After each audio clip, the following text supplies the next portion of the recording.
If the middle school roofing's not done by when school starts, what's the impact? Do we have a backup plan? Well, we talked about them working after school hours, but there's other options too if they need to be exercised. So we've kind of talked about a few different options, but main one would be hopefully still getting it completed as timely as possible after school hours, as safe as possible, including them moving in and out each day to complete work.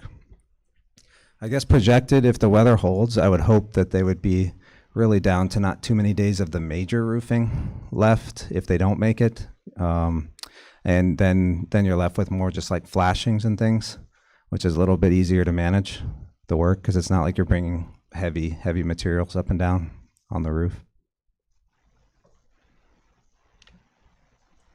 I don't know the impact, but keep in mind fall sports start at the middle school the first week of school, so there'll be kids there later.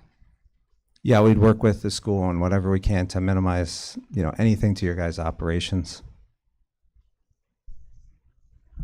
I'm not going to bend. So that's something that we talked about extensively with the potential of this extending into the school year. There'd be no work that started before 4. All workspaces would be flagged off in their entirety so that we can keep people outside those areas that there may be potential things falling off the roof. But I really do think I agree with Mike with the weather that we're getting. Anything that's going to be left, it's potentially going to be minor, not real heavy lifting. All the insulation at that point should have already been installed. It'd probably be finishing up site roof flashings and detail work. So there's not a lot of big overhead crane work at that point. So it would be after 4 p.m. and weekends. So Yeah, I just know there'll be kids in the gym. yeah.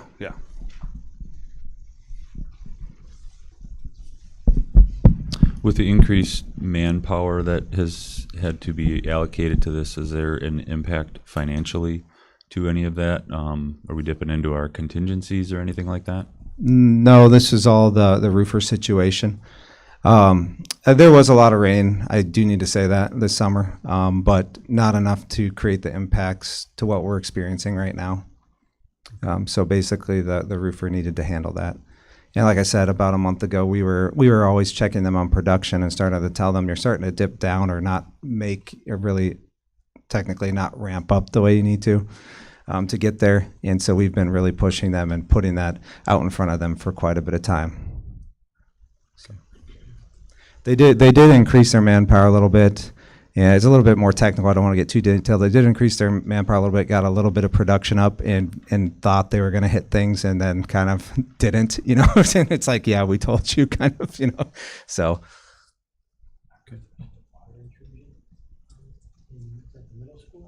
Yeah. So during the course of the summer, now somewhat, there's always a likelihood when you open up a roof that there's going to be an issue. As he stated in his slide, there has been some performance issues with that particular company that's doing the work there. That has been one that has stood out. In all transparency, we've had more leaks there, and again, this is a conversation I've had with PSI extensively. We've had it with the people who run that company, that it's unacceptable. We have recovered from all that. PSI has done all their work to help us recover from that. There was no extenuating damage from any of it. More of quite honestly an irritation, because a lot of it was in spaces that were already cleaned. Again, PSI made it right. They brought in cleaning companies. They made sure that we had all the moisture out of the rooms, like they did their piece of it. So there was more of that than there needed to be. Now, if the follow-up to that would be, well, who paid for that? Well, that's between them and SRS, the performing contractor. So it would not be the district covering for those losses.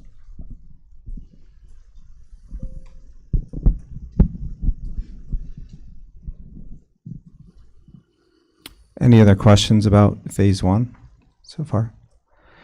Okay, that was the bulk of our presentation, but just as a reminder too, phase 2, we've been working on the design engineering. Mainly what was left was the interior renovations for the middle school. So we did a lot of programming meetings. We kind of had, I think, a presentation, a few back, a little bit more detail on that. I'm not trying to get all into that again, just to let you know that that's forthcoming here.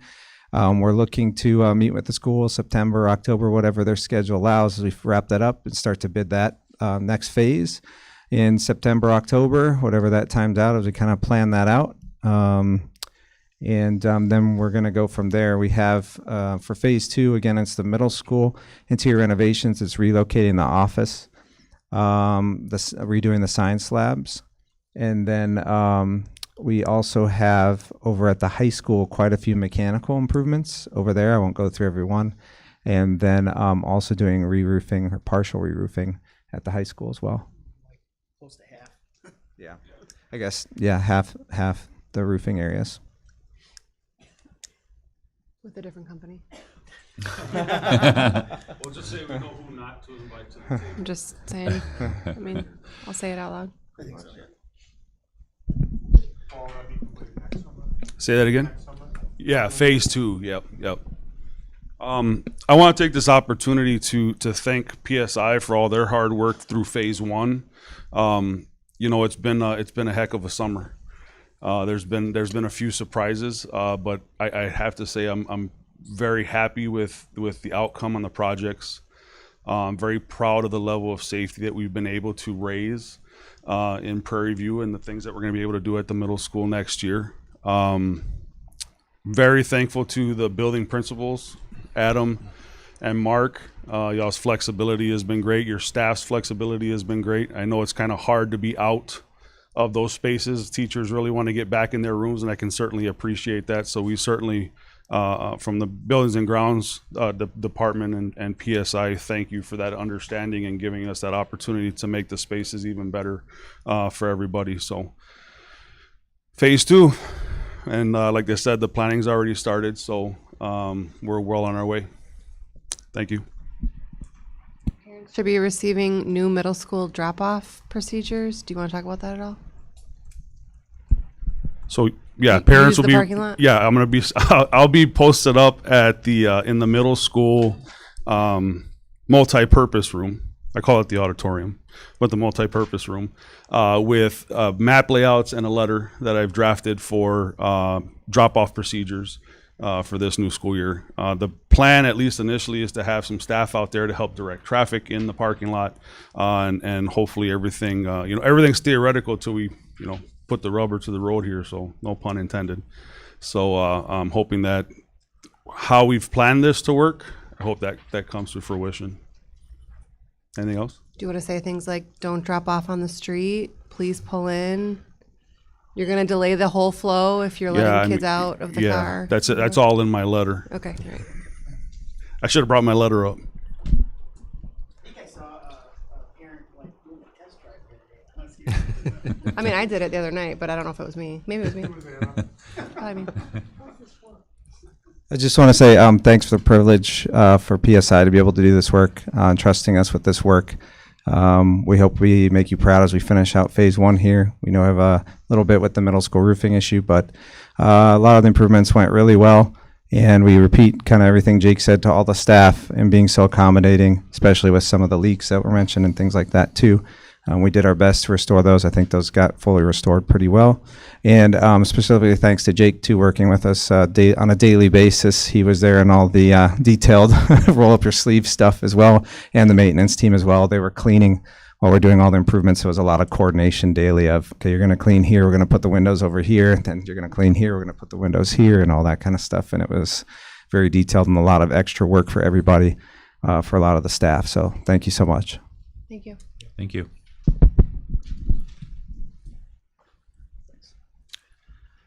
All right. East Troy All Sports Booster Club yearly report of contributions.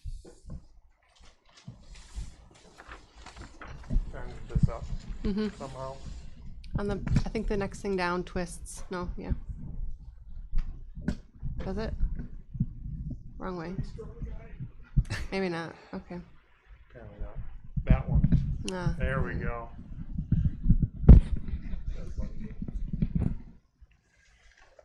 All right. My name is Sean Golubowski. Is this on?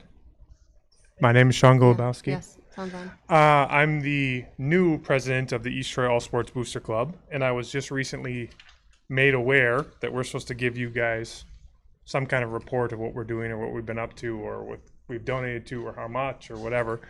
So I actually have 2 years to make up for here. So I did draft a cover letter kind of to Dr. Hibner and send it in just to get on the agenda. And then I also printed off some lists and handed them to you guys right before. So the East Troy All Sports Booster Club, you know, we just had a full turnover of officers. We have some young, ambitious, motivated parents involved. We just brought the golf outing back to life. That was really successful. I don't know if any of you guys were there or not, but it was a great extra boost. I think we raised close to $10,000. Took an army, obviously, to plan it. I don't know if anyone's ever planned a golf outing, but it's a lot of fun. But we have great parents. We have great subcommittees formed for everything. A lot of parent involvement. So I think things are going really well, and I hope to see them go well for a while. I have a 7th grader, so I will probably be in that position stuck for a while, but we love it. I guess this would be a detailed list from our treasurer. If you guys pull it out, we do pay out $5,000 in scholarships each year. This year, I believe they went to 6 different candidates. Requirements are just an active Booster Club member, 2 concession stands or meetings a year, and then the child or student has to write in an essay, you know, explaining their sports career here and how it's impacted them, and we review them. I think we had 17 candidates and we picked 6 because they were the only ones that actually met the requirements properly with parent involvement and student involvement. But we've had a couple pretty good years. I mean, you can see in 2023 and 24, we donated a total of $41,590. Some big ones were jerseys for everybody, banners. We do still pay $6,000 a year for the gym scoreboard, which I believe we have. I believe there's like 4 or 5 payments left, and that thing will be paid off. So that's exciting. The soccer goals wasn't soccer goals, it was soccer shelters. And then mostly just uniforms. The Neptune deal, I believe, was it was part of the school broadcasts, maybe either commercials / music, like a system that we could use as a Booster Club to advertise on, like when we're streaming stuff. And then moving on to 2024-25, we had a total of $35,075. We do have a couple small club donations through Post Prom and FBLA, the scholarships again. Again, it's a lot of stuff, obviously, that the school struggles with. I mean, the school athletic programs, I think, are striving and doing really well, and they're raising their own money and doing great things, and we're just kind of here to pick up the slack of extra things that are outside their normal budget. So again, there's a lot of warm-ups, you know, some technology stuff, jerseys for JV teams, because the varsity teams are usually, you know, they're in a pretty good rotation, coaches gear and uniforms, football helmets was a larger one this last year, $2,500. We actually asked, the parents had picked up part of that, and then the Gridiron Club had picked up a pretty large portion of that. And then moving into this school year, I think we donated almost $25,000 already, and we're 1 meeting in, so we're off to a good start with a pretty good balance this year. Any questions? All right. Thanks. Thank you. Sean. Thank you. Thank you to the Booster Club. Yeah. All right, staffing retirements. None. No staffing retirements. Staffing resignations. We have one.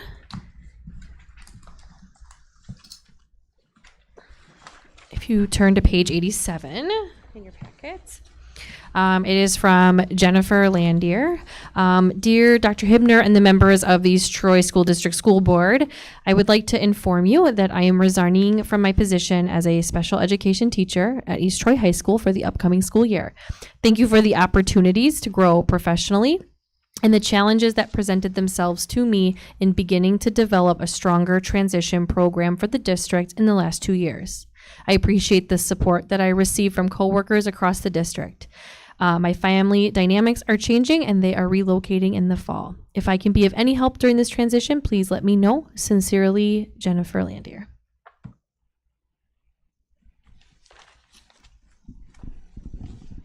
I move the approval of the resignation of Mrs. Jennifer Landier.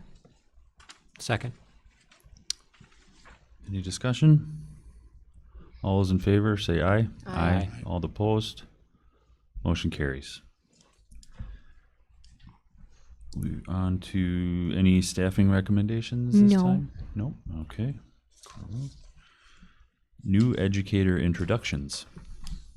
Yes, Taylor and I have the pleasure to introduce our new educators. Justin, do you have the presentation? Yep, he's on it.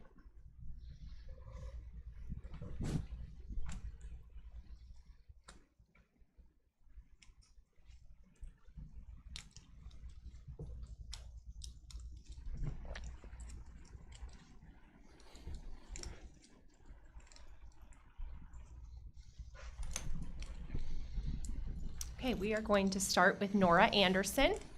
Nora joins Little Prairie Primary as a special education teacher. Originally from Kimberly, Wisconsin, Nora earned her Communication Sciences and Disorders degree from UW-Eau Claire, her special education teacher certificate from Educate Wisconsin, and her master's in education from St. Mary's. She brings over a decade of experience, including 3 years as a paraprofessional in Burlington and 8 years as a 4th and 5th grade special education teacher in Lake Geneva. Drawn to East Troy's small town student first spirit, Nora is excited to collaborate with an amazing staff to help every student reach their fullest potential and truly shine. Next, we have Jody Dooley. Jody joins East Troy Middle School team as a special education teacher. A South Milwaukee native, Jody earned her degree in cross-categorical special education from Western Governors University. She brings 11 years of experience at Palmyra Eagle, where she served as a special education paraprofessional, elementary special education teacher, and a high school, middle school special education teacher. Drawn to East Troy's small community feel and strong commitment to what's best for kids, Jody is eager to connect with students and families while building meaningful relationships. She lives in Palmyra with her husband and 4 kids and loves hiking, kayaking, and playing the piano. Next is Julia Fisher. Julia joins East Troy Middle School as a reading interventionist, born and raised in Grafton, Wisconsin. Julia now lives in Franklin and has earned her elementary education degree with an early childhood minor from UW-Platteville. She brings teaching experience from Greendale, New Berlin, and South Milwaukee, and was drawn to East Troy's close-knit community. Julia is excited to be a part of an impactful team, making a difference for students every day. Erica Gates joins Prairie View Elementary as the new school counselor. Coming from Colby, Wisconsin, Erica earned both her degree in human development and family studies and her master's in school counseling from UW-Stout. She previously served as a K-12 counselor in the Hustisford School District. After she and her fiance bought a home in West Dallas, Erica was drawn to East Troy for its welcoming small town feel that's still close to the city. She's excited to meet students and staff and discover all the great opportunities that the district has to offer. Miranda Johnson joins East Troy High School as an English teacher. Originally from Rockford, Illinois, and now living in Waukesha, Miranda earned her BA in English from Rockford University. She brings 2 years of experience teaching secondary level English and was drawn to East Troy's personalized learning approach and strong sense of community. Miranda is excited to work with students, embrace life as a new Wisconsinite, and start her journey in East Troy. Jessie Larson steps into her new role as a 4K special education teacher at Little Prairie Primary. Originally from Lake Geneva, Jessie earned her animal science degree from UW-Platteville and her master's in education from UW-Whitewater. She's been part of the East Troy Community School District for the past 4 years as a bus driver and a special education paraprofessional. And also she has a year of teaching experience. Drawn to the strong sense of community, Jessie is excited to build relationships with families and help students students shine in their own unique ways. She and her family live on a hobby farm in East Troy. She also sends her 2 boys, ages 7 and 11, to school here. Nikki Alaska, who Brian O'Leary introduced earlier as our head volleyball coach, joins East Troy Middle School as a building substitute from North Prairie. Nikki attended UW Whitewater and has prior experience in physical education. She was drawn to East Troy for its strong volleyball program and local connections with friends who attended the district. Nikki is excited to get to know all of the students and is especially looking forward to the upcoming volleyball season. Kaylin Lawton joins Prairie View Elementary as a 5th grade special education teacher. Born and raised in Milwaukee and now living in Waterford, Kaylin earned her business management degree from UW Parkside, completed her American Board certification for teacher excellence, and earned her master's in education from UW La Crosse.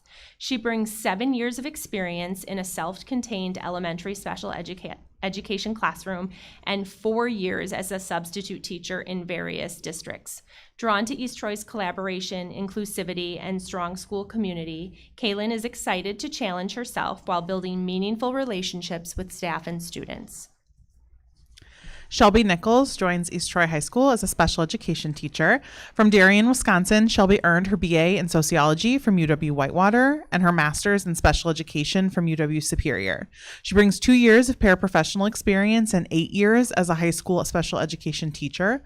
Drawn to East Troy for its collaborative team and positive environment, Shelby is looking forward to a fresh start with new people and ideas. Outside of school, she enjoys cheering on her daughter, Kylie, in travel softball, wrestling, and volleyball, and this summer she welcomed 2 kittens, Betsy and Bizkit, into her family. Gina Rude joins Prairie View Elementary as a full-time substitute teacher. Originally from Racine, Wisconsin, Gina attended UW Parkside and Rockford College and has taught all grade levels. She is also bilingual. Drawn to East Troy's close-to-home location, Gina is excited to learn more about the district, meet new people, and be part of the community. She is very happy to be here. Parker Schropfer joins East Troy High School as the new tech education teacher. Hailing from Eagle, Wisconsin, Parker brings hands-on experience in carpentry and is excited to step into teaching for the first time. As an East Troy graduate himself, he was drawn to this opportunity to continue to serve the district. Kaylee Sockrider joins East Troy Community School District as the new Special Education Coordinator. From Mukwonago, Wisconsin, she earned her Bachelor's of Science in Psychology from UW Whitewater and her Master's in Developmental Psychology, specializing in school psychology from Gallaudet University. Kaylee brings 19 years of experience as a school psychologist across South Carolina and Wisconsin, including 4 years as Director of Special Education and Pupil Services in Palmyra Eagle. Drawn to East Troy's supportive, small-town culture, she is excited to meet staff and students and build meaningful relationships. She and her family have 2 kids, a daughter in high school and a son in middle school. Matt Sockrider joins East Troy High School as the Alternative Education Program Coordinator from Mukwonago, Wisconsin. Matt earned his business and Spanish degree from UW La Crosse and his international MBA from the Moore School of Business. He brings over 12 years of experience as a business consultant and 4 years in education, including teaching Spanish, business, middle school math, and elementary special education. Matt is excited to build relationships and support students in reaching their full potential. Julie Thornwell joins East Troy Middle School and High School as a math interventionist. From Cary, Illinois, Julie earned her BA in elementary education and dance performance and her master's in math education from Illinois State University. She brings experience teaching 3rd grade, kindergarten, and elementary math intervention. After moving to the town of Troy this past December and enrolling her daughter at Little Prairie, Julie was drawn to East Troy and is excited to become more involved in the district while working with older students. Andy Van Sistine joins East Troy Community School District as the new Title IX Coordinator and District-wide Pupil Services Program Support. Originally from Green Bay, Andy earned his Bachelor of Science in Psychology with a minor in Human Development from UW Green Bay before completing both his Master's of Science in Education in School Psychology at UW Stout. With 17 years of experience as a school psychologist, he has also served in various leadership roles, including Special Education Coordinator, Early Childhood Coordinator, Gifted and Talented Coordinator, and Data Team Lead. Andy brings a wealth of knowledge and experience to East Troy and is excited to support students, staff, and families across the district. Katie Verley joins East Troy Community School District as the new library media specialist. An East Troy native, Katie earned her degrees in philosophy and studio art from Taylor University and is currently pursuing advanced education and licensure in library media science. She has served as the Prairie View Library Aide for the past 3 years and is drawn to the East Troy Community School District's motto of small community delivering big on education. Katie is excited to get to know staff across the district and collaborate on ways the library can support learning in every classroom. Ryan Vodnik joins East Troy High School as the new academic interventionist. A Mukwonago native, he attended both UW La Crosse and UW Whitewater for theater performance and secondary English education. Ryan's connection to East Troy runs deep. He first joined the district as a student teacher in 2017 and later returned to teach in the 23-24 school year and many others. Drawn back to those positive experiences, he's excited to explore learning through new perspectives, both his own and his students. Outside of school, Ryan enjoys spending time with his family, running, and playing board games. Michelle Walter joins East Troy Middle School as a special education teacher from Eau Claire, Wisconsin. Michelle earned her elementary and special education degree from UW Eau Claire, her master's in teacher leadership from Silver Lake College, and a trauma resiliency certificate from UW Stevens Point. She brings 30 years of teaching experience, including 29 years at Salem Grade School and 1 year at Frank School and KUSD. Drawn to East Troy's rural school district with 4 schools, Michelle is excited to work with the middle school students, help them achieve their goals, and enjoy every day. Outside of school, she loves her family, her golden retriever Sadie, time at the family cottage, and cheering on the Green Bay Packers as a season ticket holder. Chris Watkins joins East Troy Middle School as the new art teacher. Chris earned his degree in art education from UW Whitewater and brings 13 years of elementary art teaching experience from Waterford. As a resident of East Troy with 2 children currently attending the district, he was drawn to East Troy's community to give back to his community and help grow the art program. Chris is most looking forward to inspiring students' creativity and happily accepts all kinds of snacks. Thomas Willicombe joins East Troy High School as a new art teacher. From Delafield, Wisconsin, Thomas earned his degree in art education from UW Milwaukee and brings experience teaching both middle school and high school levels. He was drawn to East Troy for its smaller, close-to-home district and local connections. Thomas is most looking forward to sculpting the high school art program and is excited to get started. Jenny Woolridge joins East Troy Community School District as an occupational therapist. From Muskego, Wisconsin, Jenny earned her degree in exercise science and health promotion with a wellness promotion minor from UW Oshkosh and her master's in occupational therapy from Mount Mary University. She brings experience in skilled nursing, school-based outpatient pediatric and inpatient rehab, OT. Drawn to East Troy for its small town feel and student-focused approach, Jenny is excited to work with students on their school skills and build strong relationships with both students and staff. Michael Zalecki joins East Troy High School as the new business education teacher. From South Milwaukee and now living in Eagle, Michael earned his marketing degree from St. Mary's University in San Antonio, Texas, his master's in sports management from Cardinal Stritch University, and his master's in business education from UW Whitewater. He brings experience teaching high school business education at Fort Atkinson and Palmyra Eagle.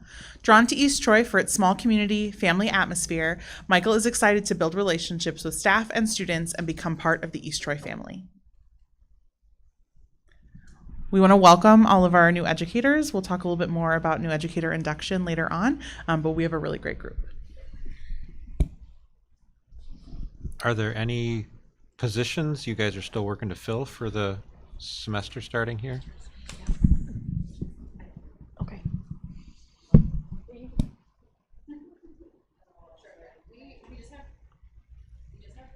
We just have one.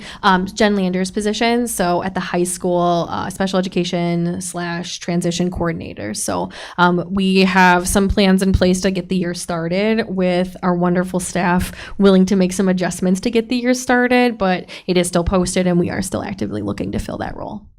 Nice. Thank you very much. We will go on to our next item, approval of policy 546, expectation of continuation. Okay, so this is going to be on page 88 of the packet.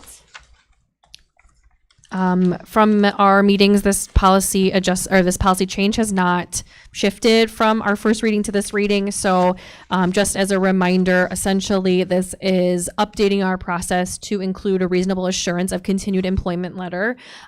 This is something per state statute that we are to do. And so this is essentially putting practice and policy together.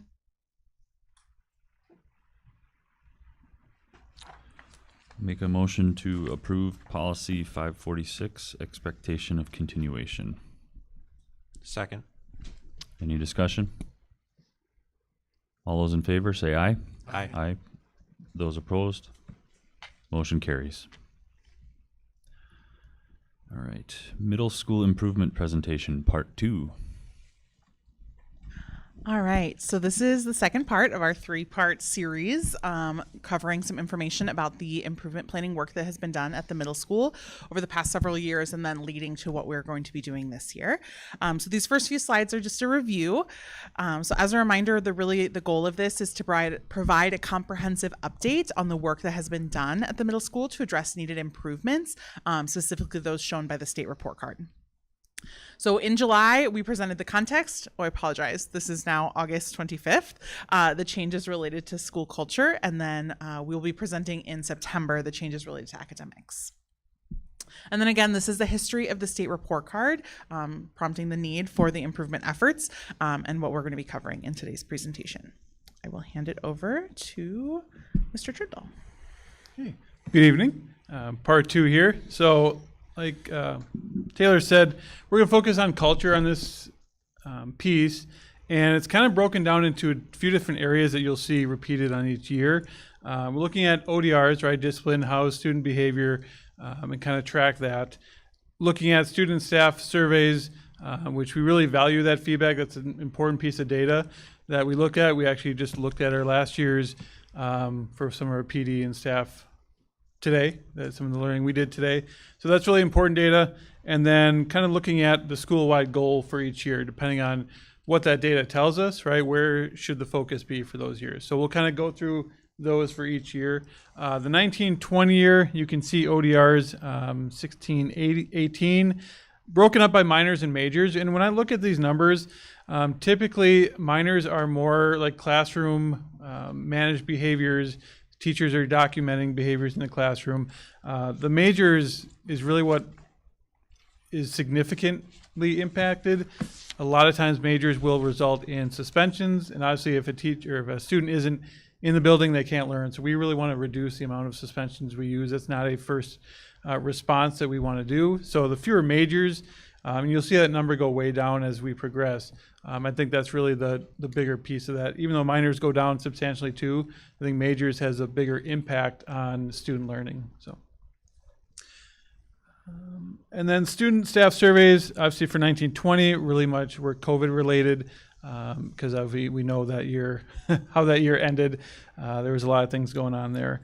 And then SABRS is another tool we use to identify students that needing social and emotional support.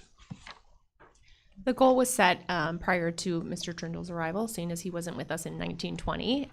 But based on the feedback from students the year prior, a goal was set around relationship building. And so as you notice, our discipline numbers were higher than we had wanted, and school leadership at that time really focused on building relationships with the adults in the building to try to address those classroom kind of management issues.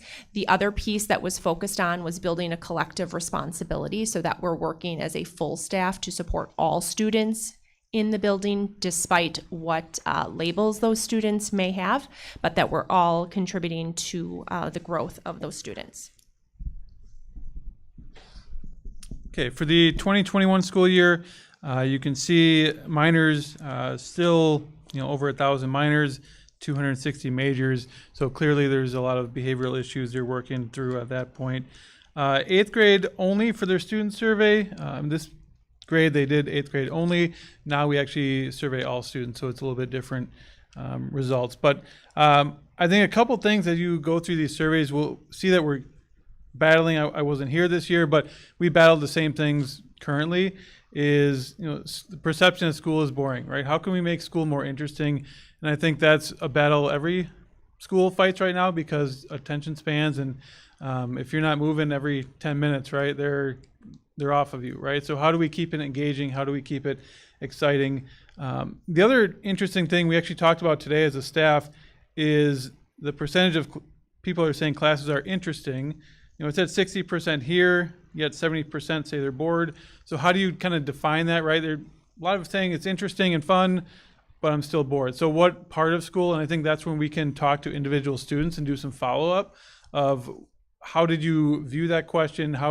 What part of the day is boring for you, right? You're not bored the entire day, because I see you at certain areas, you're laughing, you're having fun.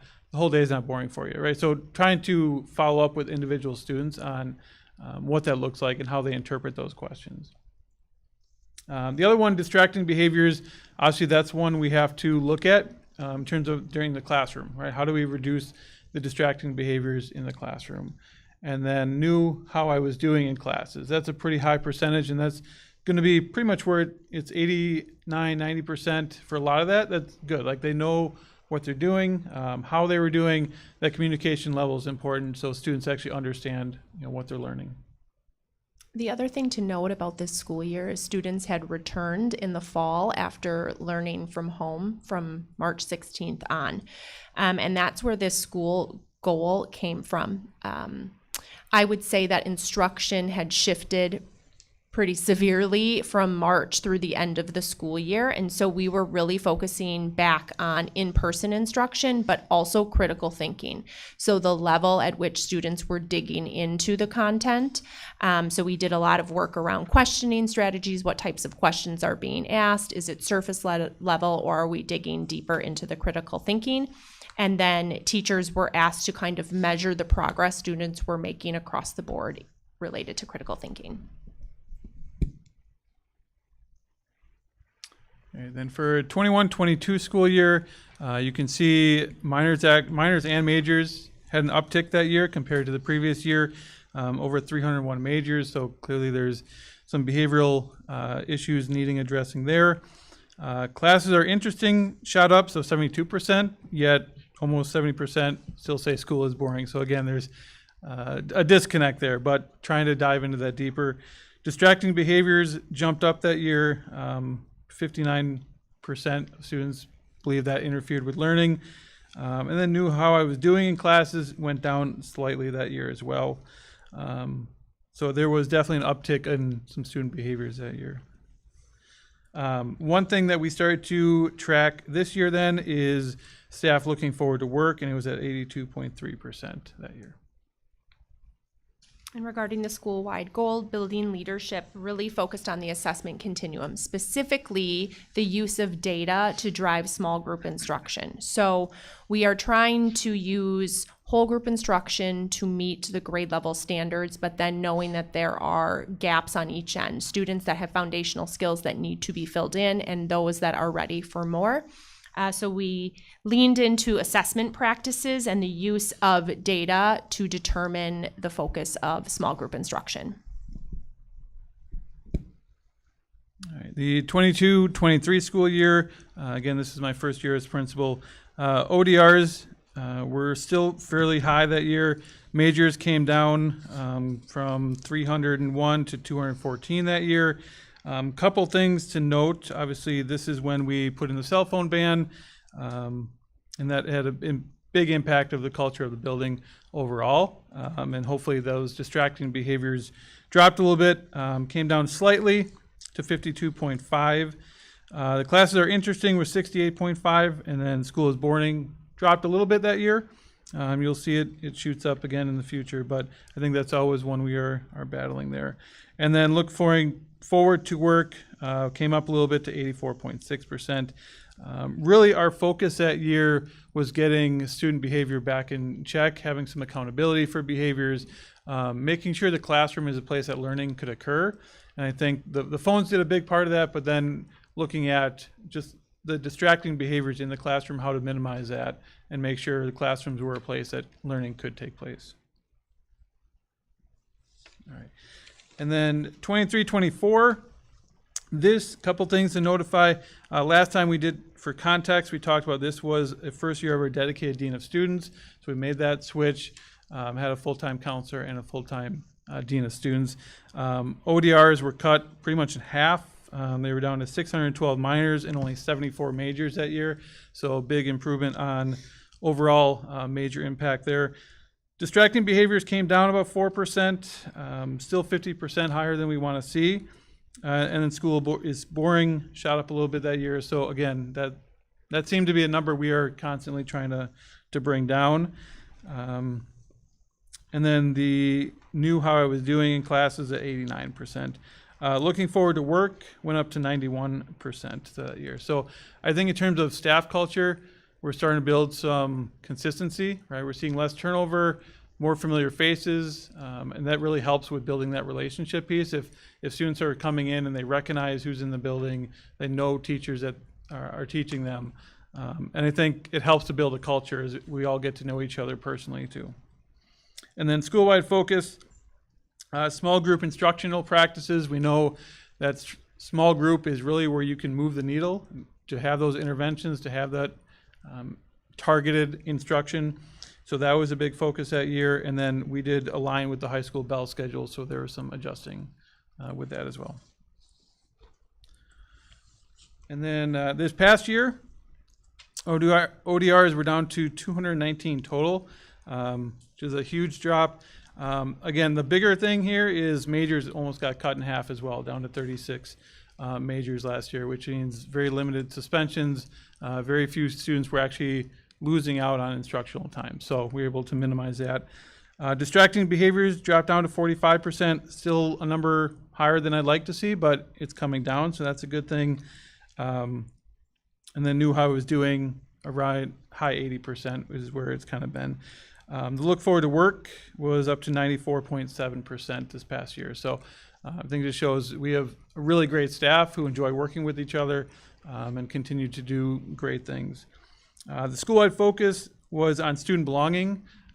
We saw the student exit data from the 2 years ago and applied that students weren't connected. They didn't feel like teachers cared at a high enough rate. So we really put our emphasis on building relationships and community in the school and in our classrooms, making sure all students felt like they belonged was our focus. And then how to support all students going on small group, but also UDL practices to make sure we are designing our lessons to focus on all learners, not just a few. And then you'll see in our lessons coming up, in our KPI presentation, strategic priorities, we're gonna take those things we did this year in terms of relationship building, but now really try to push the lever in terms of academic performance. We're not gonna go away from the relationship building, but we're gonna move towards, we gotta see some growth academically now too.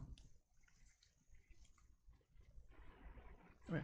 And then this is just kind of a chart to show ODRs overall. Again, you can see there's a pretty steep climb in overall majors and minors, but the majors, I think, is the big part there. The ones that are going to take kids out of school, going from over 300 at a certain time to only 36 this past year. So that's a pretty steep drop, and I think it's a good visual to show how fewer office responses are being written.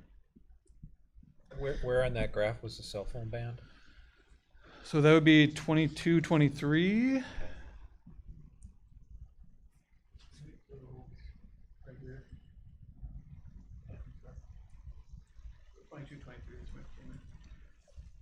So I have excuse me.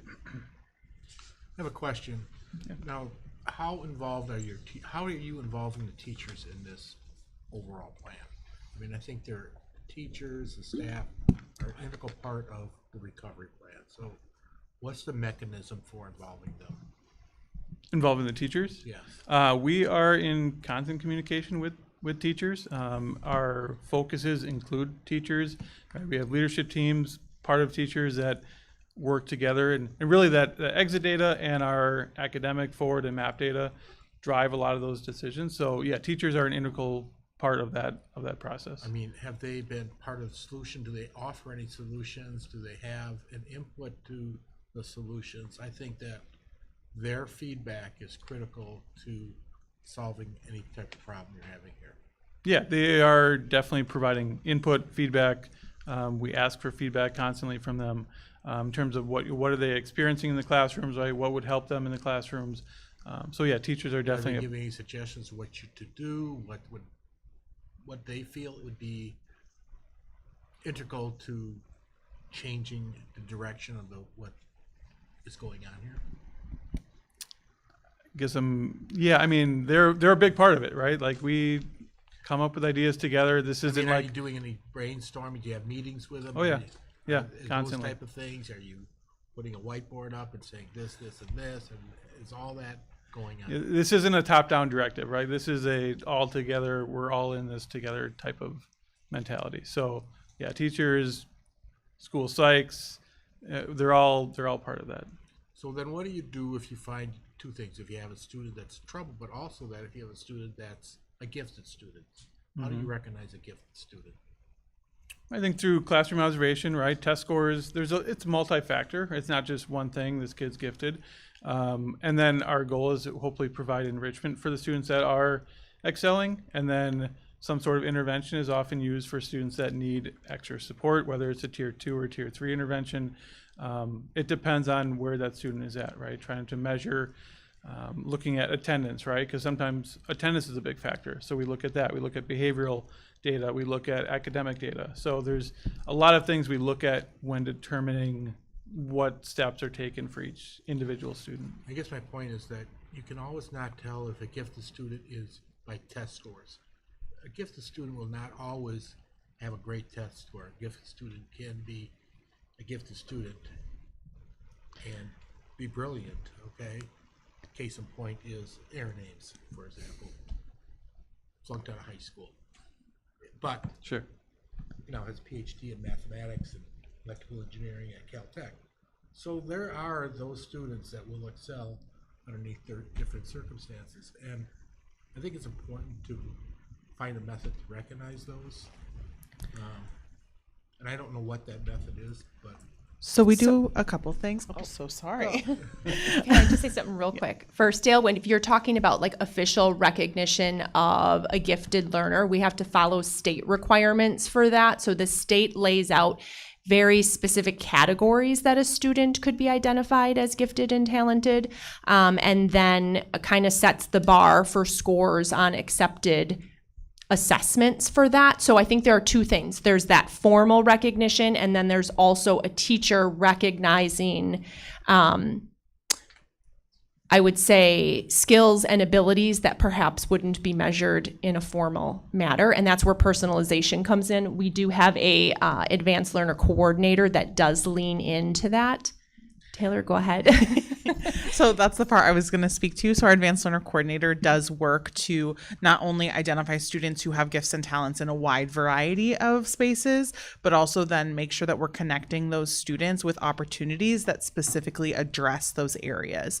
So not necessarily is it the same list of students who've been formally identified as gifted that may be accessing these enrichment opportunities. We have enrichment opportunities in like science and engineering. We have enrichment opportunities in art, in music.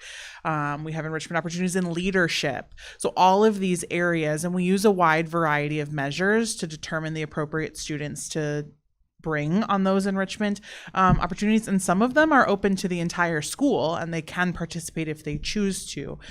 So we really try to think about the programming for students based on the individual students or groups of students so that we can offer this wide variety and not necessarily just the one path of advancement. so we have some high-tech classes now. So if a student shows an ability in those, I mean, to introduce those, I mean, I think you would tell almost right away whether that student or whatever would excel in those, if he's excelling in calculus or whatever the case may be.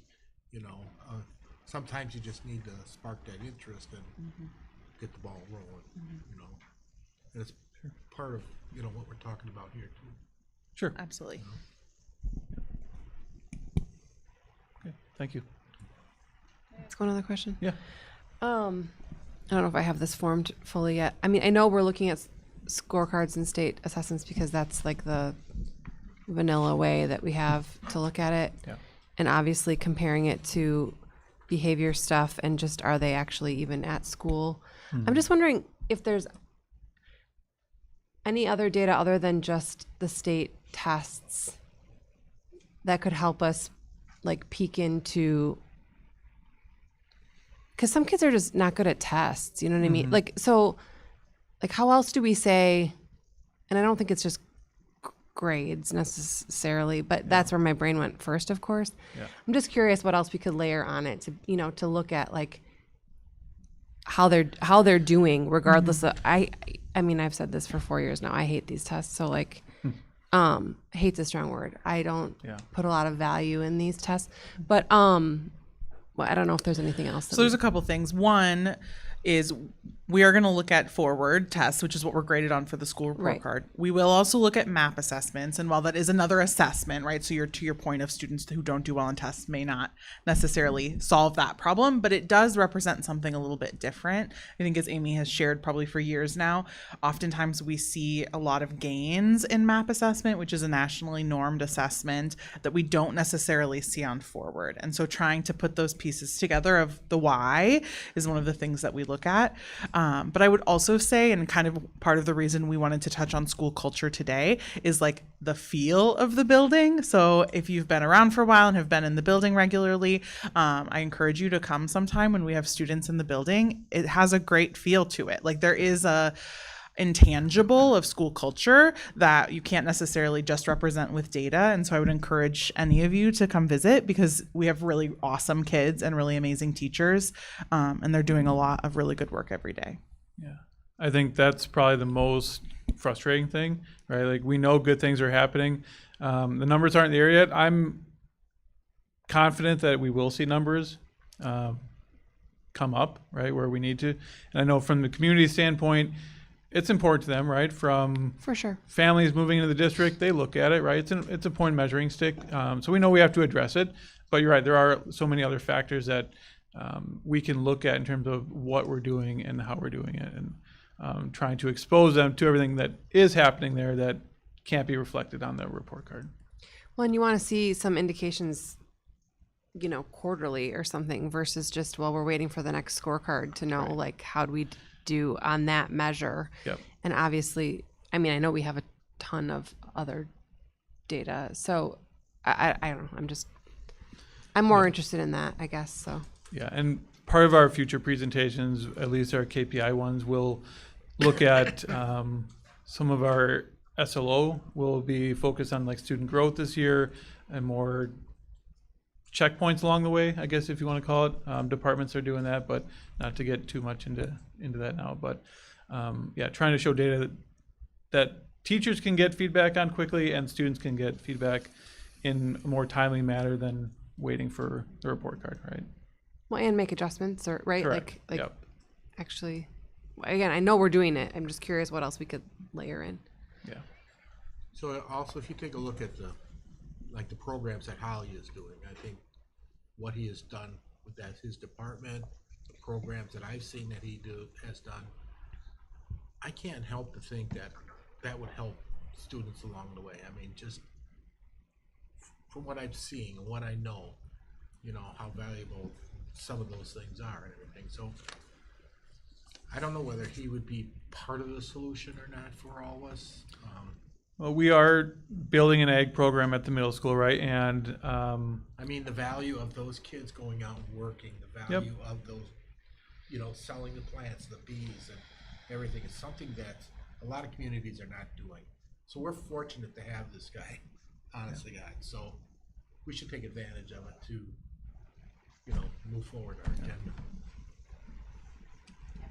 So we are working with Ryan. We are growing the ag program at the middle school, and we have also implemented a leadership program at the middle school, which has gotten kids out into the community to do some, I guess, entrepreneurial and you know, leadership, community building kind of events, and that's going to continue this year as well. yeah, they've made connections to different organizations and businesses, and that's a great way to get them connected. And then, even though they're not working at those businesses yet, you know, when they get to high school, maybe they will have an opportunity I think to work it just there. will build on character, and the character will build on their school grades. Yep, Just saying.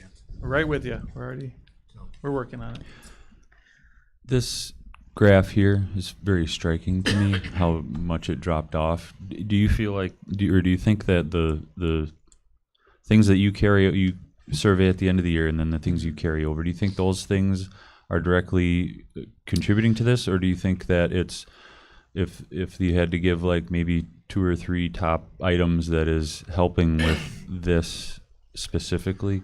Could you fill me in on that? Yeah, I mean, I think there's a couple things. Just overall expectations for student behavior, I think, has been a focus, you know, since I've been there for sure. Again, the minors I think are great. I think the majors is really the heavy hitter there, because the minors is a lot of times it's documentation for teacher's sake. Office often, like myself or the dean of students, typically does not intervene at the minor level. Sometimes we will if they ask for support, things like that. The major level, we are always involved at our level. So some of it may be just documenting, but I do think, I mean, it's a pretty drastic drop. So clearly the behaviors you're seeing in class is improving, but not just during class time too, during the hallway time, because there's write-ups for hallway interaction or at lunch, recess. Like there's other parts of the day that overall student behavior has been improving too. So just the overall feel, passing time, right? All those kind of things. It's not just classroom behavior that could go in these numbers. I think, you know, obviously fights would be majors. We had very few physical interactions this past year. Like that's coming way down. Not that say it was a massive problem, but I think it's just an overall improvement of students reacting or interacting with one another. Seems then, you know, even with the minors though, you said it's mostly just documentation. I mean, going from over 1,000 to 200, like that's a lot of hours, huge right? drop, yeah. Of documentation that Yeah. teachers and staff aren't having to do anymore. Like they Correct. can use that time to be more constructive. Yeah, and fewer kids are being removed from class, right? That's the thing. Like, so that could be a minor too if they remove a student from class. That takes time, right? That's a distraction. That takes time from office staff who then have to deal with that student. So I think it has improved just the overall dynamic of the classroom quite a bit. Probably contributes to the looking forward to work. For sure. Yeah, absolutely. Those might be if they don't have to deal related. with difficult student behaviors and they can actually do what they are intending to do to teach, right? That makes their job more enjoyable for sure. Okay.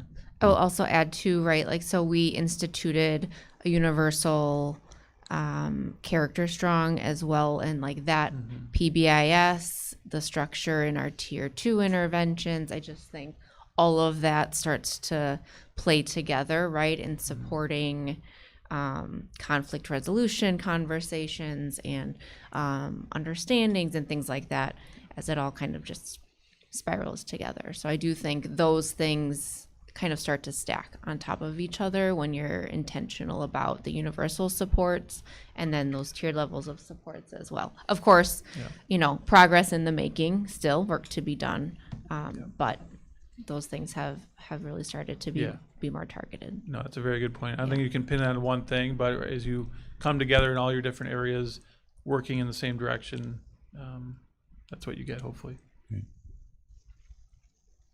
So we'll be back in September and we'll dig into academics. So we will be focusing on forward and map data at that time, just to really look at where our skills are and where there may be areas for continued growth. And then that will connect then, as Adam said, to the KPI presentation, which will be in November. We also have intentions to come back to you a couple times during the school year to provide some more updates specific to the middle school. So more to come. Thank you. Thank you.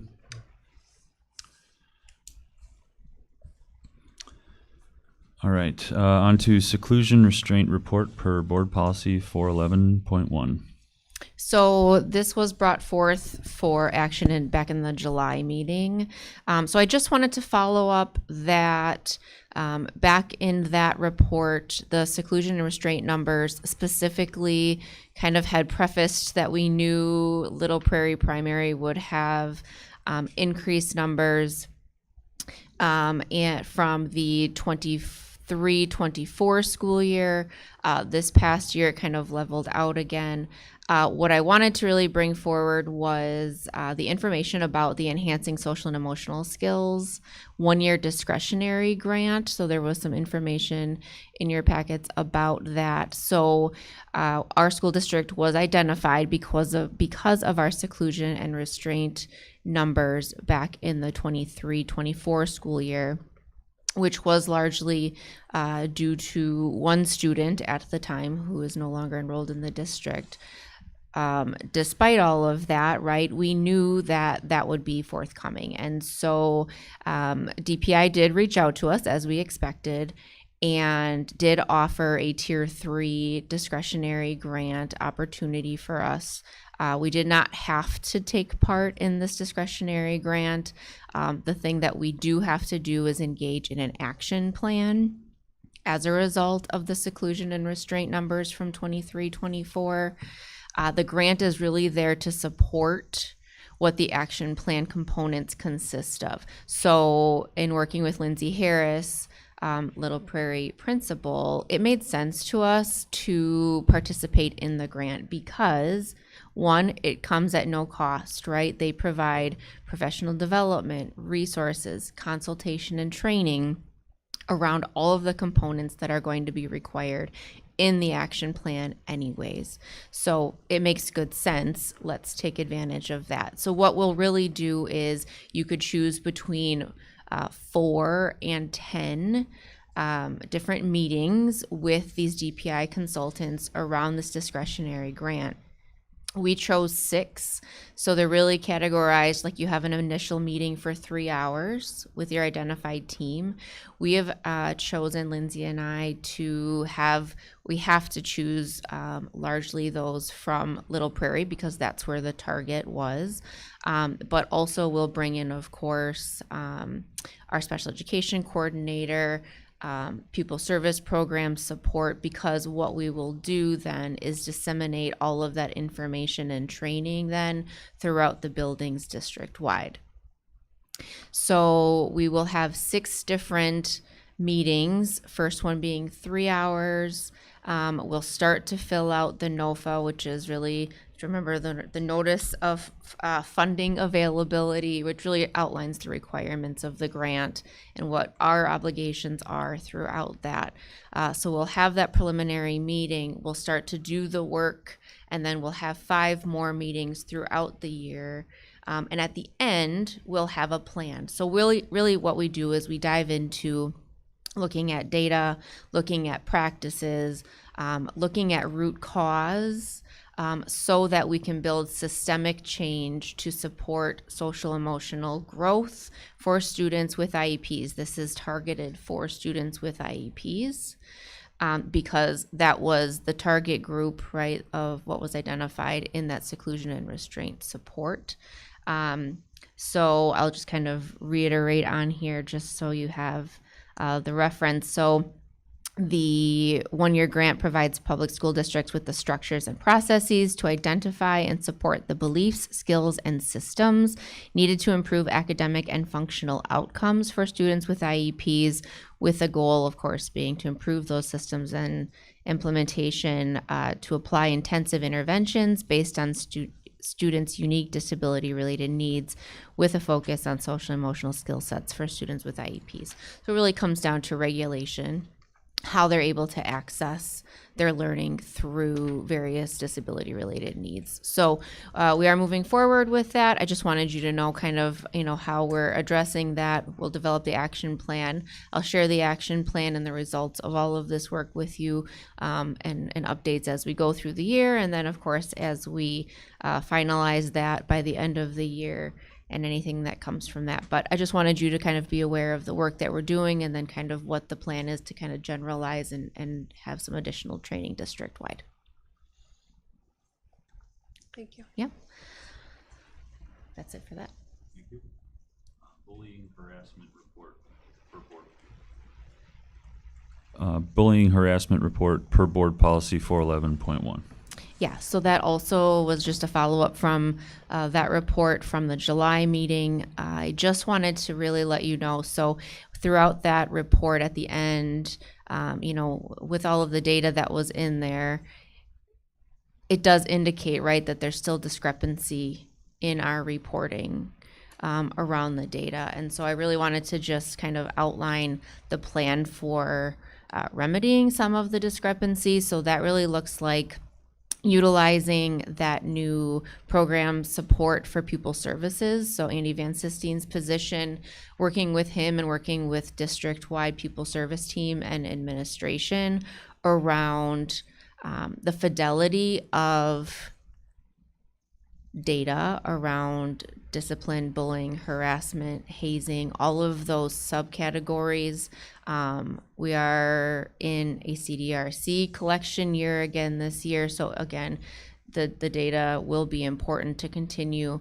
We've worked really hard to streamline Skyward and how our administrators are putting that in, where that is going, how that is coded, so that it can be easily pulled in reports. And then how often are we analyzing that?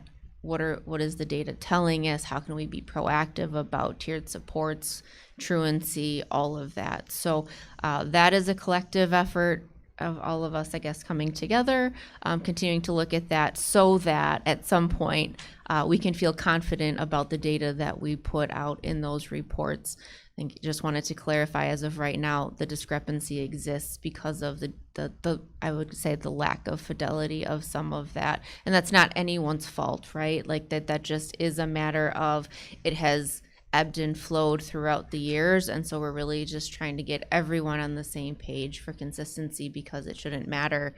The biggest thing is it shouldn't matter who's in what role, right? The system should exist the way that the system should exist. And so whoever comes in should be able to slide into that. And so just getting all of that going and up to par is just a process. It just is a training component. So we're continuing to look at that, and we will do so throughout the year. So I just wanted to point that out. But did anyone have any questions about any of that? Okay, perfect. Thank you. That's Thank you. Thank you. We did item K earlier. Item L is for closed session. So we will move to our administrative and supervisory reports. No district administrator report, business manager report, none. Director of Teaching and Continuous Improvement of Student Learning, new educator induction week schedule. Yeah, I'd like to call your attention to the schedule. It begins on page 103 in your packet. So every year, the cohort that we just introduced to you, the new cohort comes in and spends 4 days in district. And so this year, Taylor and I spent some time revising the schedule based on the feedback from previous cohorts. So we looked at the data. We seek feedback at the end of induction week, but also at the end of the year, and use that to revise the schedule. This year, it included more time for work in their classrooms or workspaces, and we also designated some direct time with building level leadership or their supervisor. So you'll notice it ran from Monday, August 11th through Thursday, August 14th, included a number of introductions to staff. So all of the directors spent some time introducing themselves, but then also sharing the knowledge they have about topics that would be very needed by our new staff members. We also spend time touring each building. And so we typically rotate where the buildings are held due to the construction projects. However, we were a little bit limited this year, more limited than we would have liked, but we still had time to tour every building. Our belief that our district is small enough that you could work at the high school but still feel welcome and know where you're going when you go to Little Prairie. So they spent time with each principal, leading them through the building. We dug into mission, vision, strategic priorities, specific policies of importance for instructional practices. And like I said, the directors all spent time with them. And then we had some breakout sessions. So All teachers had an introduction to our literacy journey as a district. And then we spent some time, depending on where the hire was, so we spent some time with, special educators, spent some time with Amanda. Our high school staff spent some time with our AVID teachers and the instructional strategies that the high school really values and would like to see across content areas.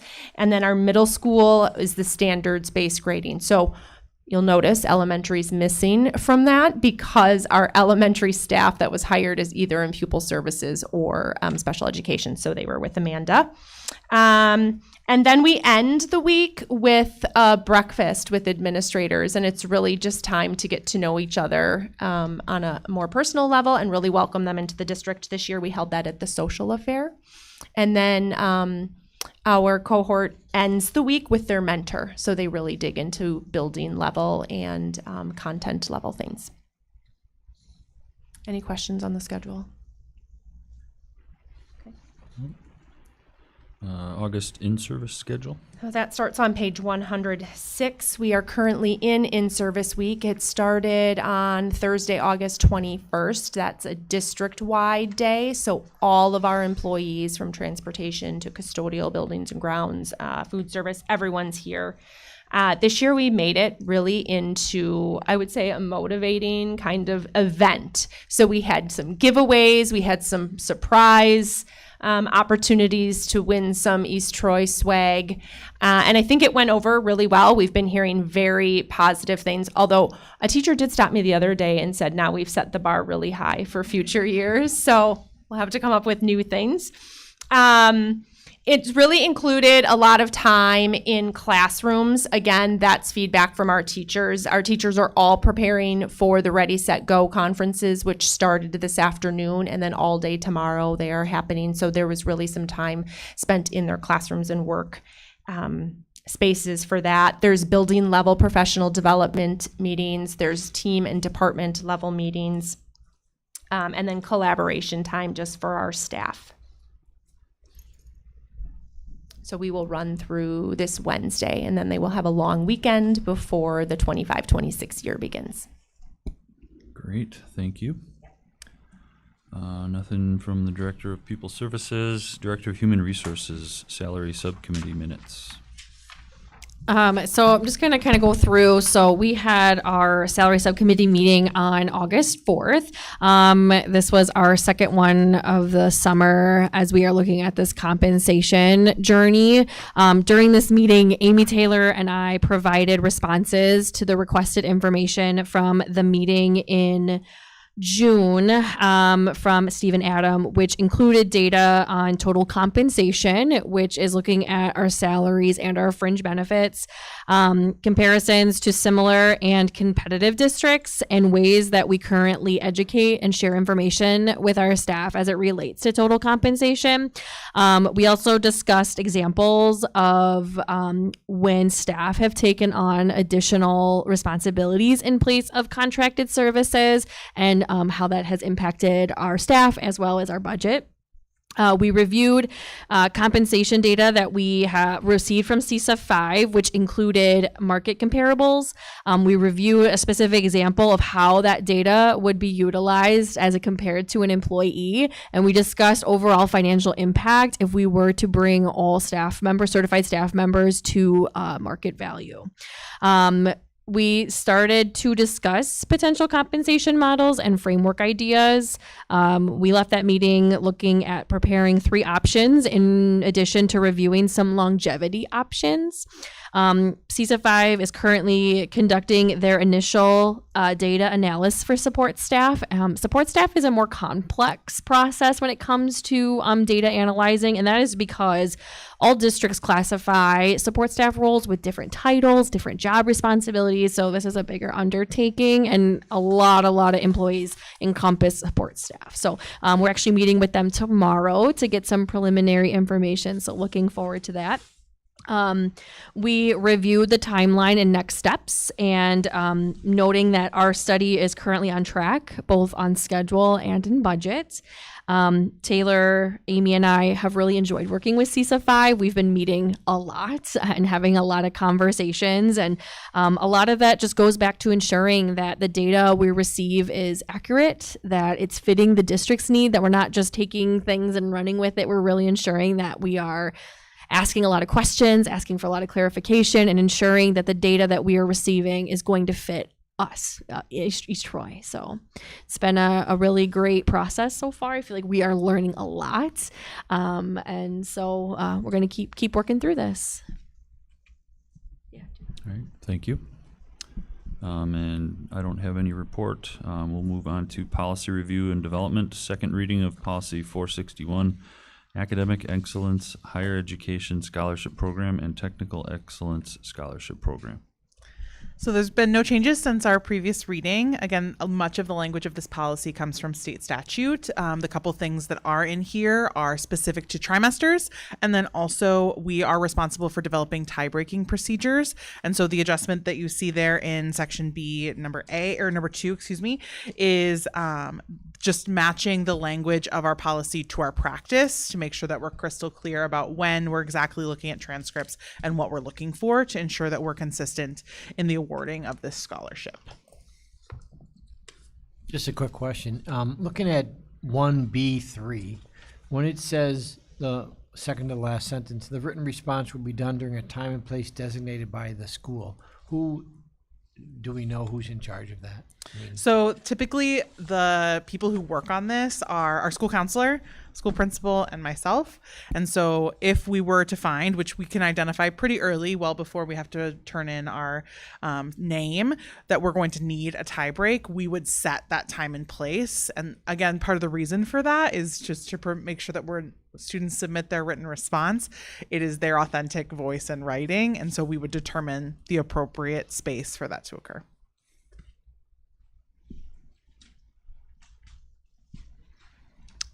Any other questions? Thank you. Thank you. Any communications or announcements? All right. Board of Education, any future items? I just got to say something here. Jean sent us an email about housing availability in the East Troy area. And I happened to be in Elkhorn the other day, and right across from the middle school, it looks like they opened up 50, 60 acres, and they got a big sign there that says single family homes in the 200s, probably 299. But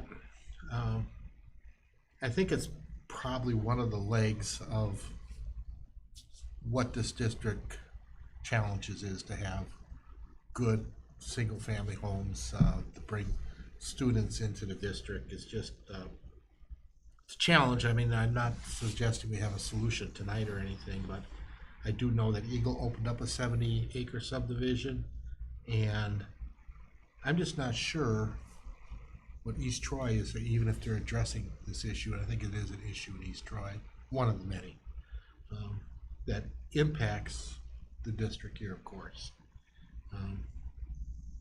I'm just saying that's just a point I want to bring up, so it's a problem. I don't really have a solution to that problem, but it is a problem for the district, to be honest with you. If you go on Google and the average price of a house in East Troy, almost about the same price as Lake Geneva, $500,000, $600,000 for a house. Kind of out of the realm of a young family with kids, really.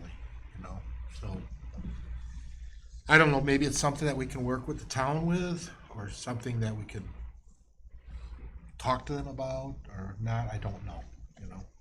But it is a problem. One of those reasons why people are leaving the district. And Elkhorn is gaining and East Troy is losing. Just one of the factors. So is there like an agenda item that you would want to have for I don't that, know what it or would be. Maybe or just general comment? just a general comment, maybe. And I don't know if it's something that we need to maybe talk to the town or talk to East Troy, or maybe we need to partner with them or kind of get a feel for what they're doing. I don't know, you know. I know it's a problem, but I don't know what the solution to the problem is. And I don't have an answer for that. I just leave it as a comment for now, I guess. Okay. Yeah, that's fair. I've heard a lot of the same things from people wanting to move into the community, but there just not being that tier of housing Yeah. available. So Now it's Elkhorn's gonna have that right across from middle school, so they're gonna gain a bunch of students. yes. All right. So I'll make a motion to adjourn to executive session for discussion of board consideration of personnel investigation related to coaching assignment hiring process and summary of investigation as provided under state statute 19.851B, 19.851C, and 19.851F. Second. We'll do a roll call vote. Steve? Yes. Dale? Yes. Kevin? Yes. Anna? Yes. And I vote yes. We are in closed session.